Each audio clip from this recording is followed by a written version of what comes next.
Bonjour, bienvenue à Home Run. Patrice Grelot de McGill Immobilier et Anger Volkers. Je suis aujourd'hui avec Anne Turcotte et Alexandre Boutet, deux courtiers de Anger Volkers à Québec.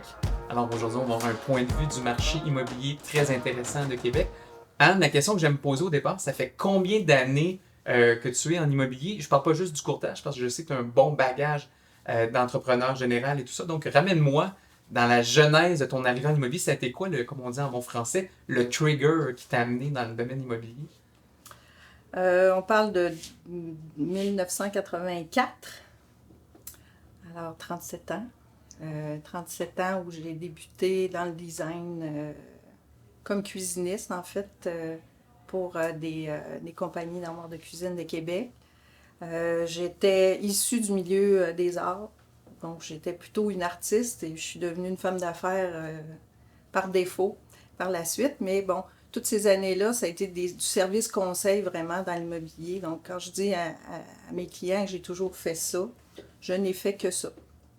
De l'immobilier, du service conseil pour aider à vendre, à acheter, à recycler.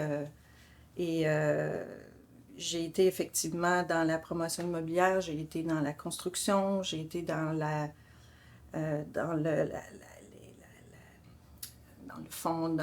le marketing pour des tours d'habitation, de condos, de résidences de personnes donc, mais les âgées. licences d'entrepreneur général, donc tu étais vraiment impliqué dans toutes les sphères des projets, et tout ça, donc tu connais gestionnaire tout. de projet. De A à Z, je dessinais les maisons, je les construisais.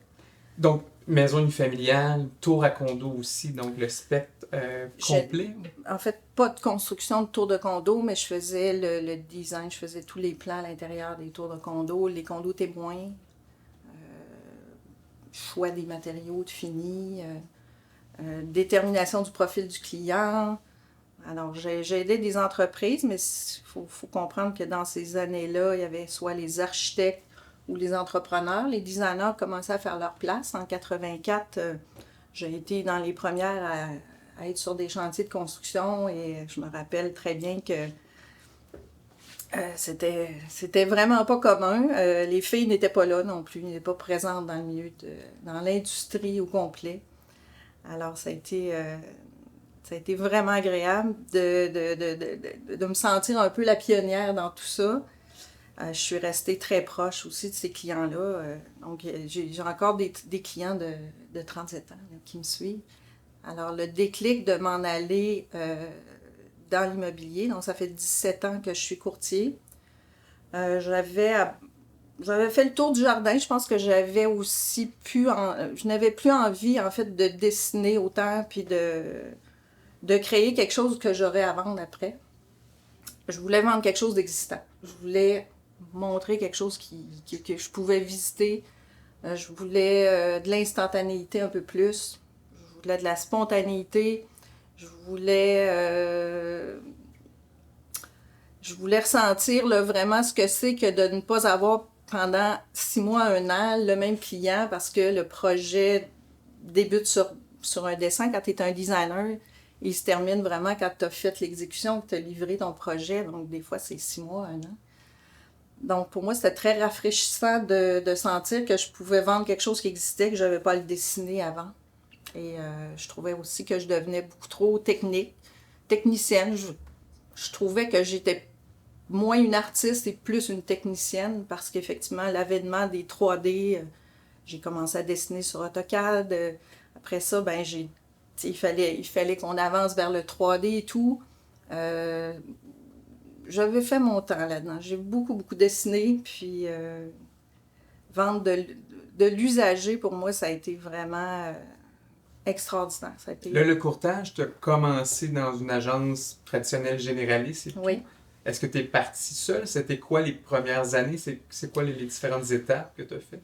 Alors, au tout début, je pensais d'être seule, mais j'ai été sollicitée rapidement. Parce qu'évidemment, ça faisait 20 ans que j'étais dans le milieu. Ça faisait 20 ans que j'avais quand même collaboré avec d'autres entrepreneurs ou d'autres courtiers immobiliers, dans le fond, pour les aider. Du home staging, on n'appelait pas ça comme ça, mais on le faisait déjà dans les années 80.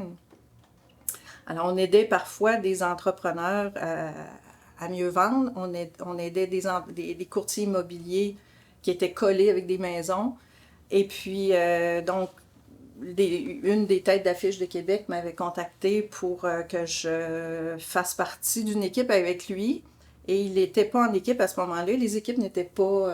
C'était pas la mode. Non, c'était pas la mode des équipes. C'était la mode de grosses têtes d'affiche qui vieillissaient, évidemment, puis qui commençaient aussi à trouver que la relève viendrait seulement par l'établissement, peut-être de...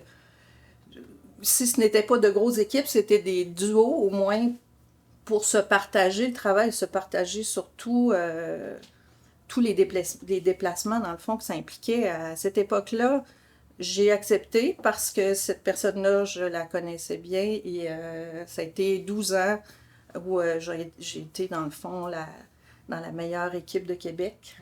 Oui, puis c'est ça, puis c'était structuré. Il y avait d'autres courtiers avec vous, mais t'étais pas comme sous. Il y avait comme... T'étais légèrement à côté. C'était plus une collaboration. J'étais la plus vieille. Et puis, oui, avec le temps, ben, on a voulu... Je me rappelle d'avoir vu des publicités où c'était ton visage était similaire en termes de format oui, que débuter une association qui visait la transition, en fait. Et cette transition-là a échoué parce que, après toutes ces années, j'avais le sentiment de ne pas manquer de clientèle qui m'aurait suivi seule. Et j'ai donc quitté pour quelques mois. Et c'est aussi au moment où Alexandre c'est de ma faute, en fait. avait décidé de devenir courtier, lui aussi, sans c'est ça. Est-ce que je lui mette aucune toi, tu as fait pression. ta licence, ça fait combien d'années? Là, ça fait 6 ans, en fait, depuis septembre, là, depuis le mois dernier, que j'ai eu le plaisir de commencer à travailler dans ce domaine-là. Et qui avait incité qui? Est-ce que c'est maman qui avait dit? Pas du tout. Ben, en fait, moi, c'est un peu comme Obélix. J'ai toujours grandi dedans, donc dans les temps où, premièrement, chez nous, c'est moi le plus vieux. Donc, quand elle faisait tout le magasinage de tout ce qu'elle a dit qu'elle faisait de home staging et autres, ben moi, j'ai joué à tag avec mon frère, ma soeur dans les tapis des magasins, etc. Donc, les samedis matins, c'était Rona, Renault, Home Depot, on faisait les tours un après l'autre. Et c'est pour ça, Obélix, en fait, on a toujours été dans ce système-là. On a déménagé 14 fois aussi quand on était jeunes. 14 fois? Mes parents achetaient une maison, flippaient, faisaient des rénaux, on déménageait chez le voisin d'à côté, ma soeur arrivait au monde, etc. Fait qu'on a eu beaucoup de va-et-vient comme ça. Fait que ça nous a donné... en fait, moi, ça m'a donné la piqûre un peu aussi. Même je sais même pas si tu te rappelles, mais quand tu as fait les études là, au collège pour faire le permis, c'est moi qui l'avais aidé à étudier, j'avais 16 ans. Donc j'avais les feuilles exactement comme toi, j'ai posé des questions pour son examen qui s'en venait. Là, donc j'ai toujours été dans le domaine, là, si on veut, sans être directement dedans. Donc ça a été assez simple une fois que j'ai fini mes études en marketing T'étudiais à l'Université Laval. Pendant que je travaillais comme représentant à Apple par la suite. Et c'est ce qu'il y a comme une transition vers le courtage. C'est quand même aussi beaucoup de temps d'études à mettre quand tu travailles à temps plein, là, de faire une année complète. Donc je travaillais les jours, puis j'étudiais le soir pour faire le cours de courtier. Et là, justement, comme on disait, ça fait 6 ans... Mais est-ce que c'est toi qui s'est inscrit de ta propre initiative ou c'est Anne qui t'avait dit « Alex, je pense que t'es prêt » ou est-ce que c'est une conversation à deux? Ou C'était moi qui est arrivé avec surpris. une claque d'en face, je pense que ça ne s'attendait pas à ce que... Parce que c'était pas un intérêt que j'avais développé non plus ou que j'avais mentionné que j'avais. Je trouvais ça intéressant. C'était aussi un peu hors de mon champ d'expertise. Moi, c'était beaucoup plus marketing... et surtout informatique, là, que je développais mes connaissances, etc. Donc, je pense que ça l'a peut-être surpris un peu quand je suis arrivé, mais c'était pas une discussion qu'on avait eue de « on va faire un plan sur 15 ans ». Quand tu suivais ton cours, est-ce que tu avais la vision « je m'en vais travailler en collaboration avec ma mère » ou dans ta tête, c'était sur une base individuelle? Ou... C'était en collaboration dans ma tête, je pense, déjà.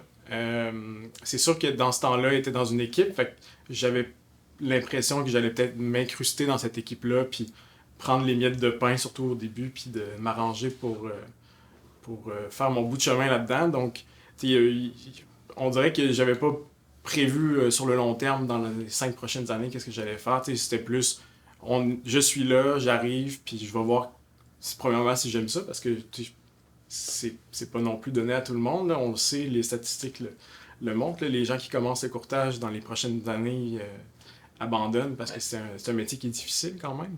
Ben, d'avoir aussi des fois un enfant qui est au même niveau élite, quand statistiquement c'est à peu près impossible d'avoir 2 personnes aussi fortes. Exact. Puis je le dis souvent quand je parle de toi, c'est pas mal la première fois que je vois un enfant qui va être aussi fort, peut-être même plus fort à long terme que quelqu'un qui est excessivement dominant. Ça, c'est rare. Là. C'est vraiment une chance.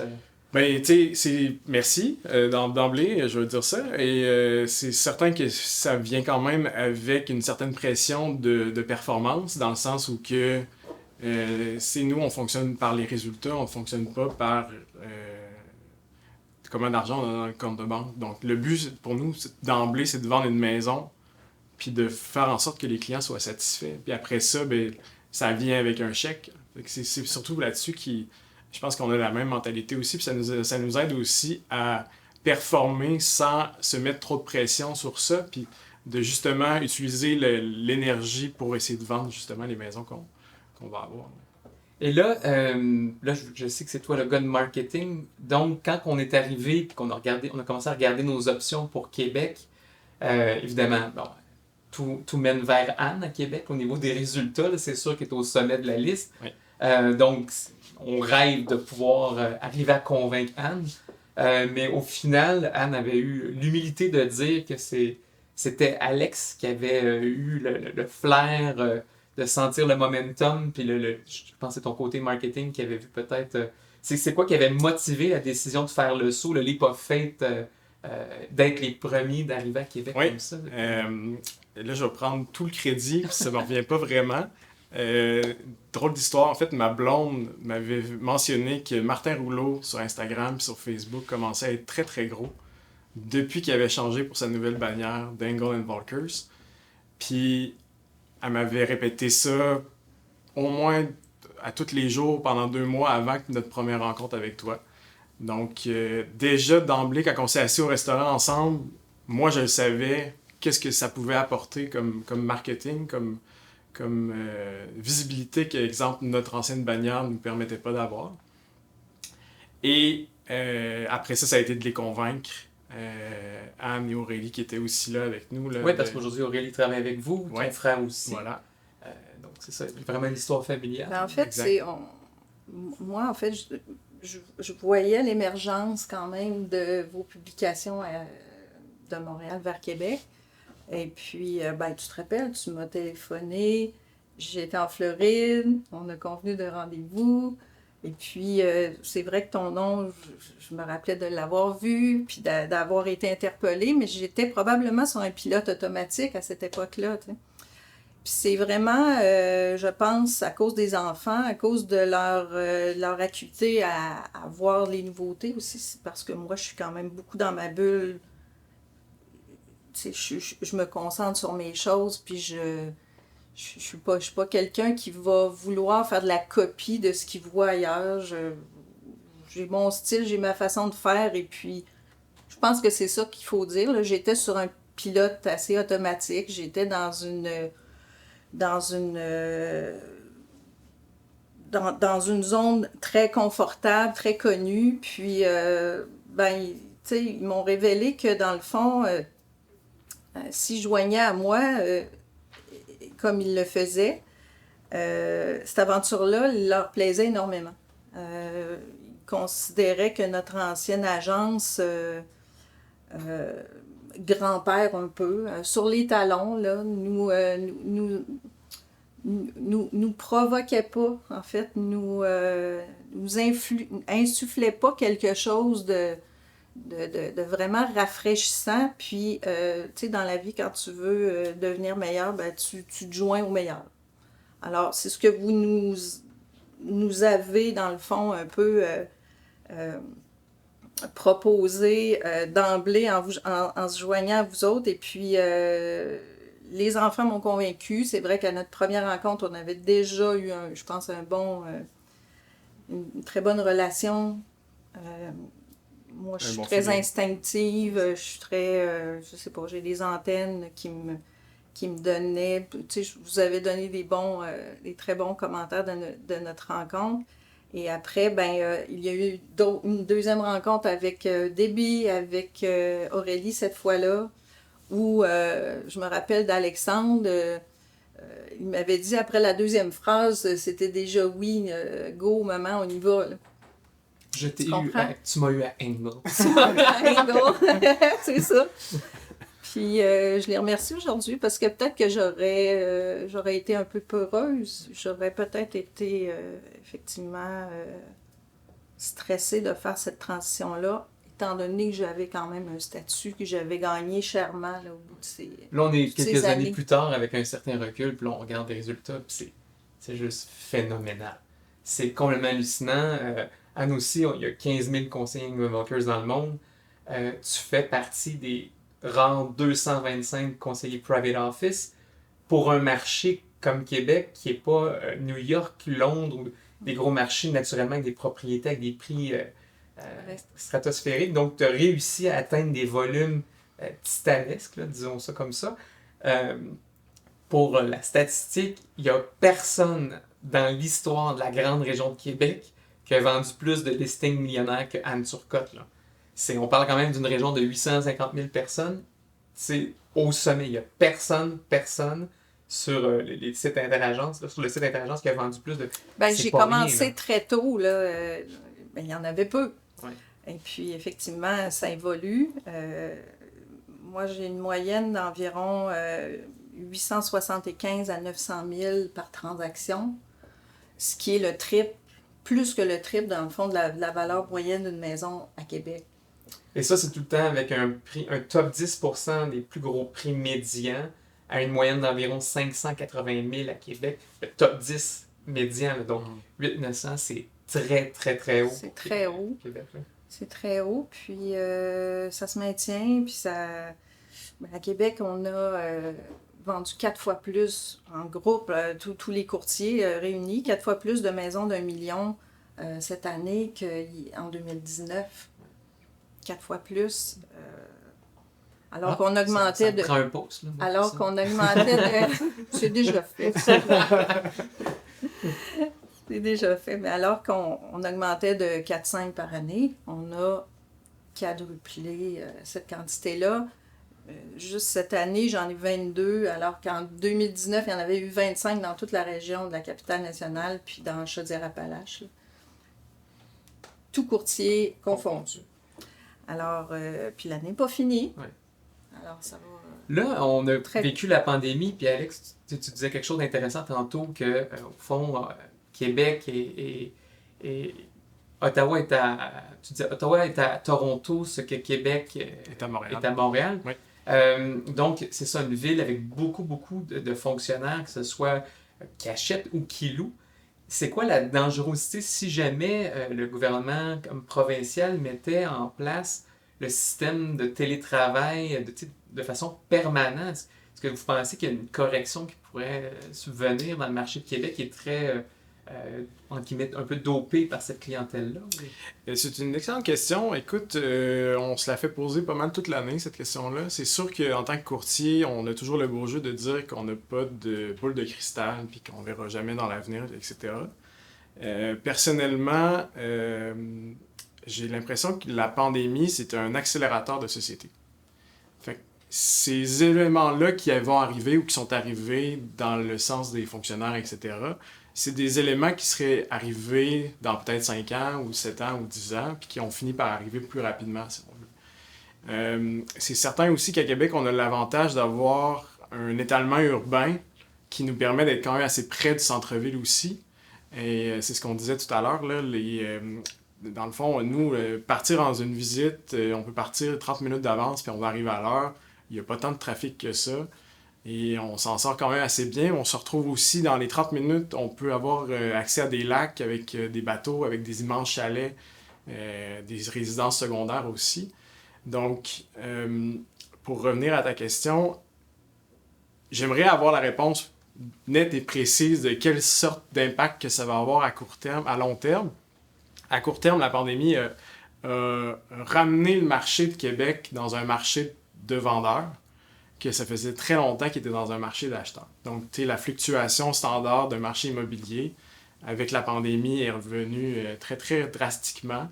Mais c'est ça, parce qu'au final, à Québec, vous n'êtes pas immunisé sur l'impact des coûts de construction. C'est la même chose. C'est La exactement main-d'œuvre, ça. c'est les mêmes problématiques. C'est toujours le 2 par 4, il coûte le même prix à Québec et même il peut même être plus cher parce qu'il y a plus de transport. Mais en fait, moi, je trouve que pour les fonctionnaires, ce que ça fait beaucoup, ce que j'ai entendu beaucoup cette année, c'est que les propriétés de ces fonctionnaires-là ne convenaient plus parce qu'ils n'avaient pas de place pour leur bureau. Donc, par ricochet, ça va obliger des ventes, là. La pandémie fait en sorte que les gens peureux qui veulent juste se gâter attendent le bon moment, mais les besoins aux autres criants, les besoins quotidiens n'attendront pas. Donc, les gens qui vont débuter du télétravail pour très longtemps et qui ne sont pas installés pour ça, changent de maison, agrandissent l'appartement. Carrément, il y a eu un très fort mouvement dans ce sens-là. Nous, on a choisi de se concentrer au centre-ville, en fait. Alors que au début de ma carrière, j'étais dans une équipe. C'est aussi Pour ma part, familial, aussi. C'est vraiment les quartiers centraux, là. Oui, c'est ça. C'est là où moi j'habite à Sillery. Et je vais aller, par exemple, jusque dans le Vieux-Québec, puis jusqu'à peu près à Cap-Rouge, Saint-Augustin, principalement à la Haute-Ville, puis principalement, c'est là qu'on va retrouver les maisons les plus luxueuses. Parfois, on va aller autour de certains grands lacs, comme le lac Beauport, le lac Saint-Joseph, un peu à l'île d'Orléans, mais on choisit, en fait, de demeurer des experts de notre secteur. Donc, de réduire ce périmètre-là. On a d'autres membres dans l'équipe qui couvrent très bien ces autres zones-là. Donc, plutôt d'être des généralistes qui allons un peu n'importe où. Et, tu sais, comme tu m'as toujours dit, quand tu veux t'acheter un Tuxedo, tu vas pas chez Walmart. Bon, quand tu veux acheter une maison luxueuse, tu rentres chez Engel Walkers à Sillery, c'est incontournable. Et puis, ça nous permet de travailler. Tu parles de 30 minutes. Je suis pas certaine que des fois, ça me prenne plus que 5 minutes pour me déplacer. Moi, j'avais comme, c'est ça que vous étiez rendu même à un 20 minutes, là, de rayon. Le kilométrage maintenant que je vais faire est un tiers de moins que ce que je faisais dans le passé. D'ailleurs, si tu aimes les anecdotes. Oui. Hein? Oui. Anecdotes. J'adore les anecdotes. Je couvrais plus grand, tu sais, parce que, bon, mon ancienne agence, mon ancienne équipe, on prenait tout ce qu'on nous offrait, puis on pouvait se rendre des fois quasiment dans un autre fuseau horaire. Je suis déjà partie en visite. J'avais une très belle propriété à vendre dans le coin de Beauceville, qui était quand même un quartier plus rural aussi. Et on était un 18 avril, pardon. Pas de neige à Québec, tout allait bien. Je suis partie en trench et en souliers. Et quand je suis arrivée à Beauceville, il y avait 7 pouces de neige. Pour monter à la maison où je devais aller faire une visite, il y avait une grosse vanne pleine de cochons qui avait fait un jackknife, donc qui bloquait complètement la voie. J'ai laissé mon auto là. Je suis montée avec mes souliers dans la neige, mais comme on était en avril, il y avait des canaux pleins d'eau. Alors, j'ai monté dans tout ça. Je me suis rendue à ma maison. Mes clients, eux autres, m'attendaient déjà parce qu'ils étaient arrivés par le haut du rang. Et quand je suis arrivée à la propriété, j'ai échappé les clés entre 2 craques de la belle galerie de bois. Et j'ai rampé en dessous de la galerie pour aller chercher ma clé. Ouvrir ma maison et par la suite faire ma visite qui a duré 15 minutes et qui s'était pas avérée. Non. J'ai attendu que la vanne, parce que là, tout le monde est arrivé, les policiers, les pompiers, tout ça. Et je suis revenue chez nous à peu près à 9 heures, mouillée, trempée, pleine de boue. C'est ça, les gens ne savent pas ce qu'on est prêt à faire. Là, on est prêt à faire beaucoup de choses. Mais ça, je me suis déjà aussi beaucoup enfermée dehors, en hiver à moins 30, sans vêtements, chaud, sans téléphone, sans sac à main, loin. Les portes qui verrouillent automatiquement. Oui. Puis, Oui, ça m'est arrivé assez régulièrement. J'ai commencé avec un Padjet aussi. Hein? Padjet et cabine téléphonique. wow. Avais-tu aussi Oui, les books avec les Oh, Polaroid? oui. oui. Les livres Interagences. Donc, tu as vu une progression technologique complètement Ah. hallucinante. Est-ce que tu penses qu'on. Tu sais, la rapidité des nouvelles technologies va continuer à ce rythme-là puis qu'on n'a rien vu encore? Ou tu sais, on arrive pas mal à déjà un plateau là, technologique? Je pense que les gens aimeraient quasiment pas être obligés de visiter. C'est rendu... on voit de plus en plus que les déplacements, en fait, physiques, sont dérangeants pour les clients. Ils se sont habitués pendant 1 an et demi ou 2 ans à faire plein de choses sans sortir, à se commander de la bouffe, à se commander des produits de consommation qui sont livrés chez eux.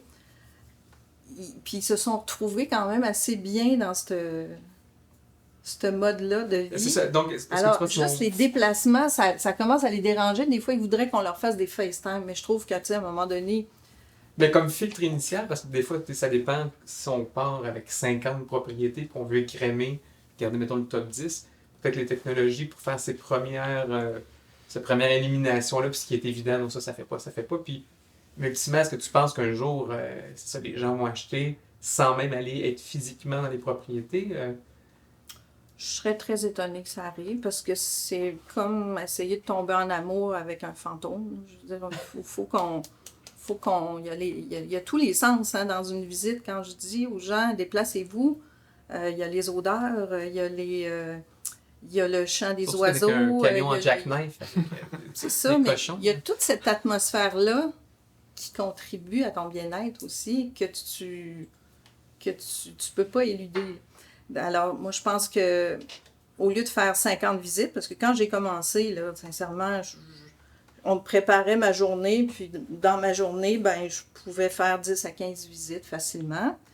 Et avec les mêmes clients, on pouvait faire jusqu'à 50 visites avant de trouver quelque chose, parce que, bon, on n'avait que la photo de présentation. Il n'y avait pas une idée non plus très précise de leurs besoins. Maintenant, ils connaissent tout d'une maison. On met des belles images, mais les gens nous disent qu'un pot de fleurs n'était pas là sur la photo. Ils passent leur temps, dans le fond, à scruter nos images.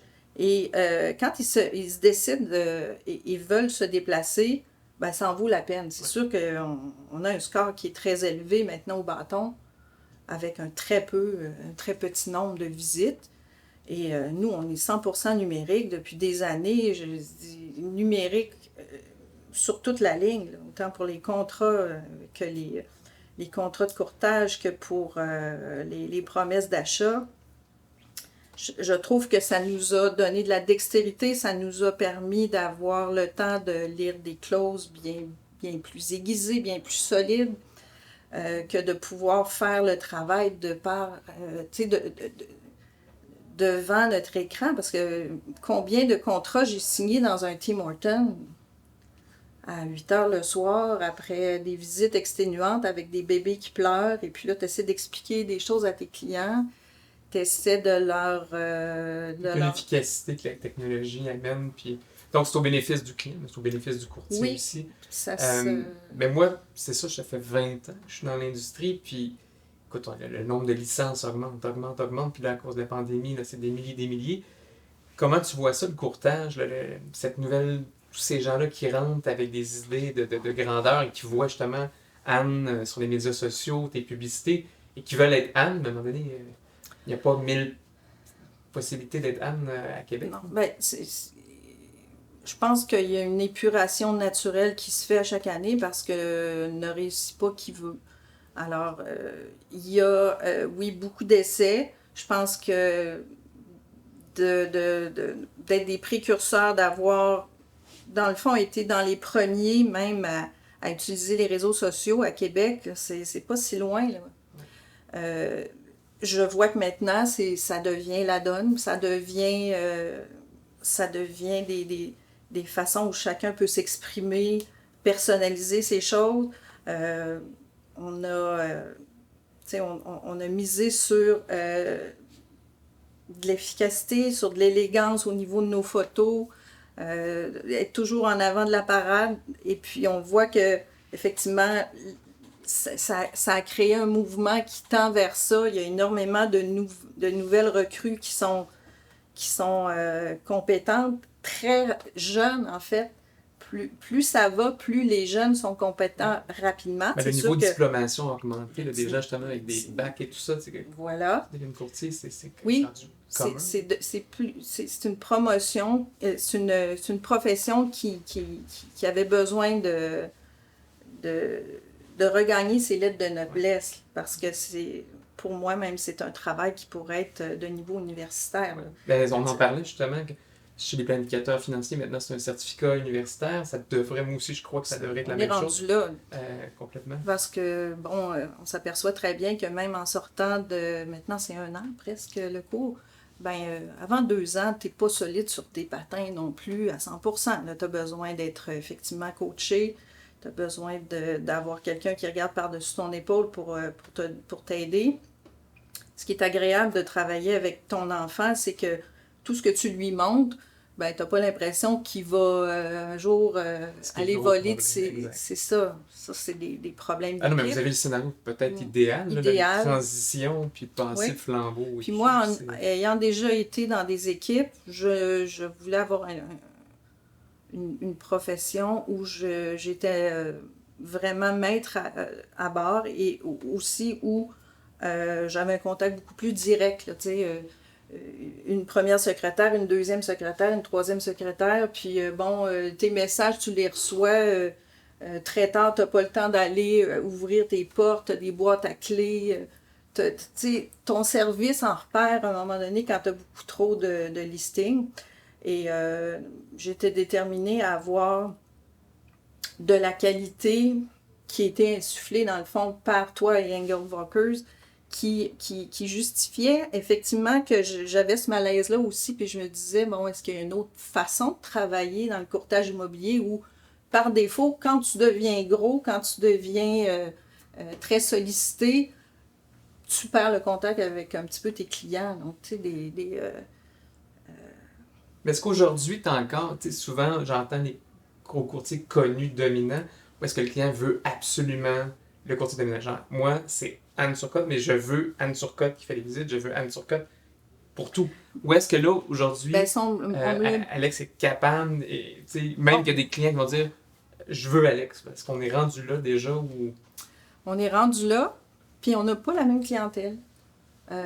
Et c'est le fun parce qu'on peut couvrir vraiment une large palette. Moi, c'est sûr que dans mon quartier, il y a de vieilles maisons, il y a des personnes plus âgées.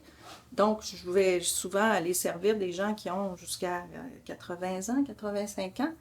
Alors qu'Alexandre va pouvoir servir la nouvelle clientèle de son âge qui veut obtenir un superbe condo dans le quartier Montcalm. Puis il y a une effervescence à Québec en ce moment, les jeunes entrepreneurs, les startups. C'est ça, volontairement, il habite là. Donc, c'est magique parce que je pense qu'avec l'âge qu'on a là, notre palette est parfaite. Là. Moi, à l'âge que j'ai encore énormément d'énergie. Je ne suis pas blasée. J'ai des idées, j'ai envie de toujours avancer. Et ma clientèle est là, elle me connaît, elle me réfère, et puis elle est de tous les âges. Donc oui, il y a des personnes de 30 ans qui aiment avoir des conseils d'une personne de 58. Mais sinon, Alexandre, justement, de par sa formation et toutes les connaissances qu'il a aussi au niveau de la transformation des propriétés qu'on a faites dans notre vie, tous les placements immobiliers qu'on a faits, il a mis les mains à la pâte, et puis cette expérience-là, elle est vraiment très précieuse là, pour les gens de son âge, parce qu'il y a vraiment une belle clientèle maintenant dans Québec de professionnels qui sortent de l'école à 30 ans et qui ont vraiment des jobs incroyables. Là. Mais je sais que de plus en plus aussi, il y a des gros mandats, puis des fois tu m'appelles, j'ai telle idée, comment je pourrais faire un angle et tout. mais que tu pitches contre les autres gros noms de certaines bannières et tout, ou est-ce que c'est des gens qui ont des 30 ans d'expérience et tout, et tu les gagnes à peu près systématiquement, maintenant à peu près tous. Donc c'est ça, y a-tu un changement de garde avec ces... Oui, ben c'est sûr que c'est en lien avec la première question que tu as posée juste avant aussi. Tu sais, par la force des choses, Anne, dans sa journée, va avoir 5-10 visites. Donc, à un moment donné, je vais me retrouver dans une de ses propriétés en tant que courtier inscripteur C'est impossible. parce que c'est impossible de tous les faire. Puis, à un moment donné aussi, ben, nous, on est catégoriquement là à 100% sur chacune des visites, que ce soit moi ou elle. On fait souvent la blague, moi je fais souvent la blague qu'on est comme le président et le vice-président, on peut pas être tout le temps dans le même avion, ça peut pas arriver. Donc, on s'arrange toujours pour que l'horaire fit en conséquence aussi. Donc, par la force des choses, je me retrouve quand même relativement souvent dans ses propriétés à elle. Très exposé, là. Et que je dois connaître par cœur aussi, que je dois être capable de valoriser pour le client aussi, parce que le client, effectivement, fait affaire avec Anne en premier. Et la majorité du temps, ça fait en sorte qu'en bout de ligne, ben, je deviens une partie intégrante de la transaction aussi. Donc les gens, à la fin, me remercient moi aussi, en même temps que la remercier elle, parce que je fais partie de cette entreprise-là, si on veut. Et pour ce qui est de la compétition, ben, tu sais, la compétition, c'est sûr que je m'appuie beaucoup sur nos réussites en tant que duo mère-fils. Donc, ça me permet aussi d'avoir une belle connaissance du marché aussi parce que, comme je disais tout à l'heure, je suis là-dedans depuis que je suis assez jeune. Donc, je me rappelle, quand même une très bonne mémoire photographique aussi. Donc, c'est la connaissance du marché qui vient par la suite corroborer tout ce que tu peux dire devant un client aussi. Puis Mais toi, je t'écoute, Alex, il y a vraiment une humilité aussi dans ton approche. Tu as toujours le respect pour ta mère, pour tout ce qu'elle accomplit. Parce que souvent, on voit les jeunes courtiers qui sautent des étapes puis qui veulent je suis déjà rendu là. Là, il y a un respect total. Puis je me rappelle, on est allé à certains événements nord-américains et ça avait été un coup de cœur des courtiers-courtières de partout en Amérique du Nord. Donc, il y a une humilité dans ton approche du courtage qui n'est pas commune sur la nouvelle génération. Puis ça, c'est tout à ton honneur. Là. Ben merci. C'est sûr que j'ai commencé très jeune. Là, j'avais 26 ans quand j'ai mis mon premier chapeau de courtier. Donc, d'arriver dans une propriété qu'on vend à 150 000 $ avec des amis, c'est assez simple. Mais tomber dans des maisons à 500 000, 600 000 ou 1 million, puis de pas avoir l'expérience, comme on disait tout à l'heure, c'est surtout ça qui, je pense, me permettre de temporiser un peu, puis j'aurai jamais l'expérience qu'elle va avoir, sauf si elle arrête de travailler demain matin, puis moi je continue encore pendant 15 ans.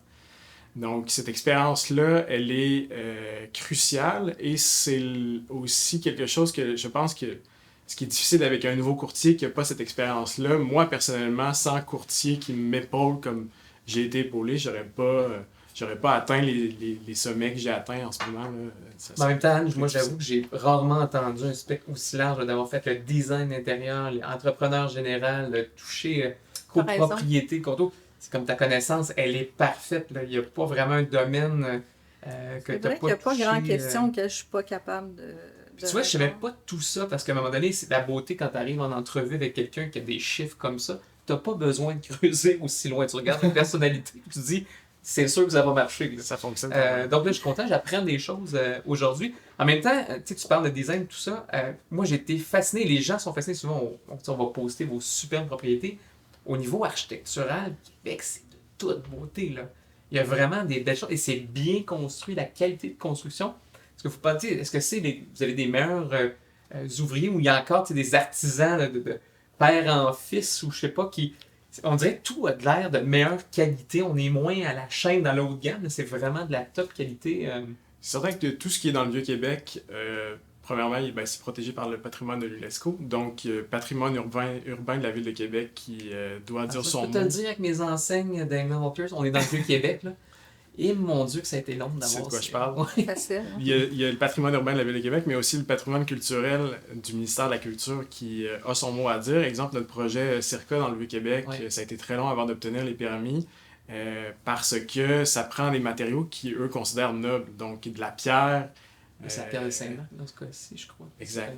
Donc, c'est des matériaux qui sont plus dispendieux, qui durent plus longtemps, mais qui font en sorte que l'architecture aussi S'harmonise. se dégrade pas, puis s'harmonise aussi. Là, donc, je pense le projet Circa aussi, c'était une chance parce que les terrains vagues ou les sont stations impossibles. dans le vieux Québec. Donc là, on arrive avec une qualité moderne, Exact. avec un look typé du Mais secteur. là où on là, travaille, c'est sûr, on a la chance d'avoir de vieilles propriétés qui avaient été conçues par des architectes, des designers, en fait des ingénieurs et tout. On a cette chance-là. Notre terroir, c'est que du beau. On est dans des parcs historiques de Sillery. C'est assez pas mal. Mais je pense Non. que c'est une des plus grandes qualités de Québec, c'est la qualité de son entretien général. Le vieux Québec, c'est vraiment... Oui, c'est difficile, mais t'es content une fois que tu passes à travers. Absolument. Mais il y a une raison pourquoi ça look comme ça, c'est parce qu'ils ont une rigueur, ils ont des règlements stricts, puis ils commencent pas à dire on va laisser passer ça, Exact. sinon ça n'a pas l'air de ça. C'est de toute beauté, le vieux Québec. Là. Absolument. Et d'un point de vue international, on l'entend. Moi, je me rappelle quand on a fait le lancement dans le Vieux-Québec, pour la petite anecdote, nous, on a acheté une des premières pharmacies construites dans le Vieux-Québec. On a restauré les façades historiques. L'édifice était jaune, pêche, vert, forêt. On a tout remis ça aux normes Engel Walkers blanc et noir. C'est de toute beauté. Les copropriétaires étaient emballés. Mais je me rappelle qu'il n'y avait jamais eu autant d'autres franchisés ou de gens impliqués dans la haute direction qui ont fait le voyage pour un lancement parce que c'était le Vieux-Québec et tout le monde, c'est comme sur le bucket list de tellement de gens d'aller visiter le Vieux-Québec. Là, on y va la semaine prochaine. C'est ça, on a un événement au Capitole, on est bien content. Moi, c'est toujours des vacances d'aller à Québec. Là. C'est toujours quelque chose d'exceptionnel. Il y a une énergie à Québec, il y a une joie de vivre. Il y a un rythme qui est beaucoup plus simple, disons ça comme ça. Ben, on est encore, je pense, un mini village. Puis effectivement, je pense que la rigueur vient du fait qu'on est très connu, en fait, de tous. Puis c'est un peu la même chose pour les entrepreneurs aussi. Il y a des entrepreneurs qui ont 40 ans, 45 ans d'âge et qui sont encore les numéros 1, qui sont encore... ils n'ont pas été surclassés. Et ben, c'est ce qui est bon, c'est que quand tu fais bien les choses, tu es reconnu, tu es adopté, puis tu es la référence. Alors c'est probablement... ce qui fait en sorte de la durée, en fait. Il y a souvent des questions qui reviennent. Un courtier, ça peut durer combien d'années, jusqu'à quel âge tu veux faire du courtage? Jusqu'à temps que tu ne sois pas blasé, que tu aies cette énergie-là, parce que finalement, une fois que tu as obtenu un statut et que tu maintiens tes services, et que tu les améliores constamment, puis que tu as encore le souci de bien servir tes gens, il n'y a pas de limite Donc, si on sort du au nombre COVID, d'années là, que tu peux servir. le marché, est-ce qu'on reste tranquillement mais sûrement avec un marché sain, tranquillement, stable? Ou est-ce que là, vous sentez comme un effet d'accélération à Québec? Est-ce qu'il y a quelque chose, est-ce qu'il y a un momentum qui s'installe? Parce que moi, je vois déjà d'un point de vue même des investisseurs au niveau commercial, c'est des gros joueurs nord-américains qu'on n'avait jamais vus à Québec. Les promoteurs de différentes grandes villes canadiennes qui s'en vont vers Québec. Est-ce que c'est temporaire? Ben, on a du terrain, hein? On a du terrain, on est capable d'accueillir beaucoup de personnes, beaucoup d'immigrants aussi. On est ouvert à toutes ces cultures-là. On est doté de superbes écoles Il y a beaucoup internationales. d'opportunités, justement. Beaucoup de belles opportunités, mais moi, je pense que la COVID, comme Alexandre le disait, ça a été un accélérateur. Ça a été peut-être même salutaire au niveau du marché parce qu'à un moment donné, l'inventaire était beaucoup trop grand et on est revenu, on était jusqu'à 25 maisons pour un acheteur à un moment donné. De 2013 à 2019, on était dans un marché vraiment qui était très difficile. Donc, les courtiers qui ont pu passer à travers ces périodes-là où parfois les ventes se faisaient en 1 an, 1 an et demi, 2 ans, avaient la couenne solide. Là. Il fallait user de tout ce qu'on avait comme ressources pour être capable de motiver les gens à acheter puis de faire accepter aussi aux vendeurs que c'était pas eux autres qui menaient. Mais bon, tout ça a pivoté complètement. On est revenu, nous, dans un marché beaucoup plus équilibré. En fait, plus équilibré, je crois, qu'à Montréal. Même. chercher ça? Alors, où on sent que, bon, l'inventaire est bas. Donc ça augmente les prix, évidemment, mais est-ce que ça augmente un prix réellement? Ça fait juste le remettre où il aurait dû être, parce qu'il n'a pas progressé depuis 2013, vraiment. Donc moi, je pense qu'on a juste repris le temps perdu. Maintenant, qu'est-ce qui va se passer? Pour ma part, je fais de la vente aux besoins, je dirais, beaucoup plus qu'aux gâteries, parce que je suis dans un centre-ville, et un centre-ville, ça répond à des besoins de vieillissement de population, de transfert, de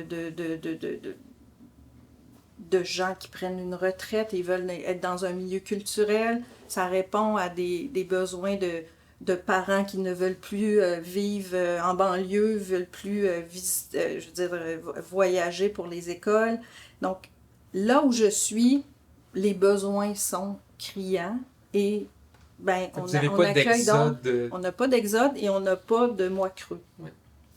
C'est ce qui est très agréable, c'est très différent de la banlieue. Et quand on arrive comme ça, là, on est private office, numéro 1, record du nombre de ventes millionnaires, on aspire à quoi? C'est quoi la suite? C'est quoi l'objectif après ça? Que les choses perdurent et que les enfants prennent le relais, puis qu'on ait toujours du plaisir à travailler, puis qu'on voit en fait que tout le travail accompli, c'est un avancement pour toute la profession. Et je pense que ça, c'est une des plus grandes responsabilités qu'on a, puis des plus grandes satisfactions aussi, c'est de voir que le trajet qu'on a pu faire a pu créer, devenir un modèle, puis de créer des canaux pour les générations aussi, parce que je me mets dans la peau d'un jeune qui commence de 25 à 30 ans, qui commence aujourd'hui, qui n'a pas une idée précise de ce que c'est le milieu, qui n'est pas coaché ou qui n'a pas de parenté là-dedans ou qui n'a pas d'amis et qui débute sa vie dans le marché actuel, ça doit être assez déboussolant. Je vous souhaite bonne continuité. Je dois un lunch à ta copine. J'ai compris ça, je viens d'apprendre ça aujourd'hui. Je lui dirai un gros merci de ma part. Et écoutez, on fête tout ça à Québec la semaine prochaine. Oui, avec plaisir. Merci de vous beaucoup accueillir. d'être descendu. On a bien hâte. Merci.